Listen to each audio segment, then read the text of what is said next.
Hello and welcome back, gamers, to yet another Rocket League lesson here at Game Gym. I am Coach Aero, and in this one we're going to be taking a look at the idea of sharply cutting or changing directions with the ball while ground dribbling. Let's cut the intro short and jump straight in. Okay, so later in this video we're going to be required to have a really good foundation of ground control with the ball, otherwise we won't really be able to attempt this mechanic well enough. Essentially, this lesson will require precise control with the ball balanced on top of our heads. So the most natural way for us to warm up for this is to go into free play and dribble around the pitch with the ball on our heads for around 5 to 10 minutes.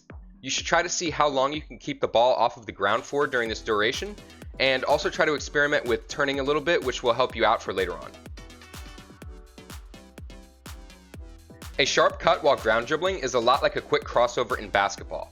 The objective is to sharply change directions to force the defender into a more awkward position and to keep them guessing on what your next move is going to be.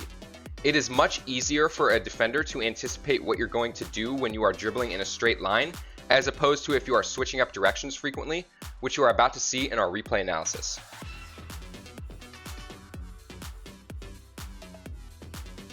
Alright guys, now we're going to take a look at a replay example of a sharp dribble cut being utilized in an actual game. So to start off here, I'm going to let the play roll out and then I'm going to rewind it and then we're going to talk about it. So here we go.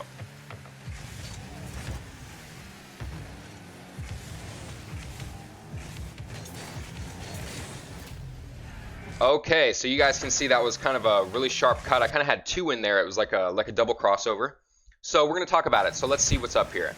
So initially, the first thing that you need to determine is there enough space to start this dribble? And this is threes, guys. This is the most crowded game mode. So this is kind of a diamond in the rough example here for me having this much space in threes. You can see the two other orange players overcommitted really hard.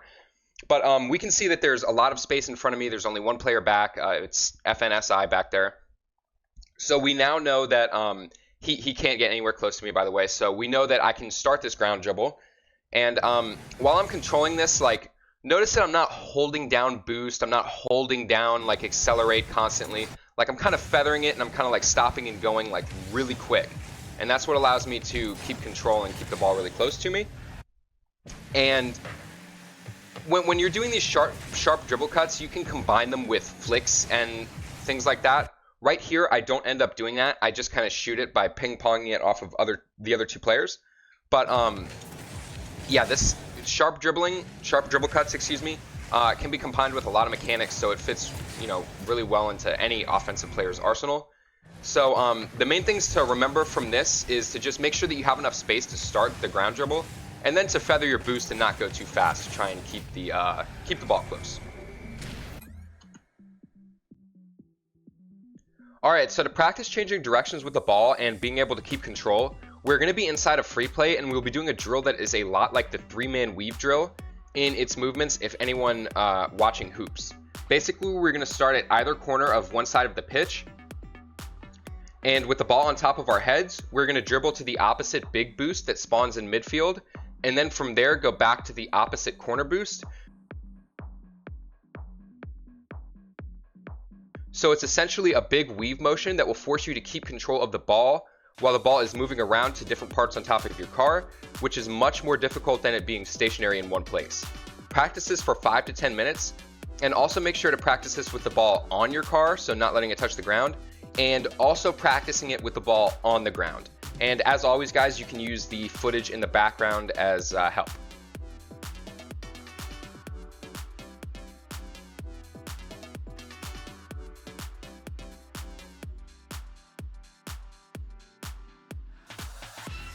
Alright, so for this video, we will be, in fact, doing a ranked session to practice what we've learned.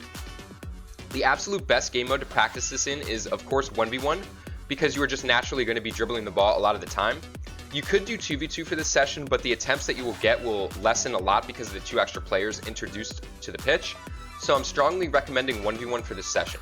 For 30 to 45 minutes, play ranked 1v1 and work on changing directions while dribbling the ball at least 3 times per game.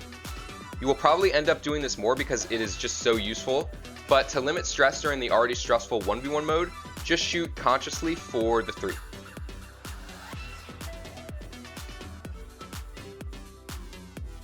That's going to do it for this video. Thanks for watching, everyone. Don't forget to leave a comment below if you enjoyed. have any tips and or suggestions, any questions, and as always, I'll see y'all in the next one.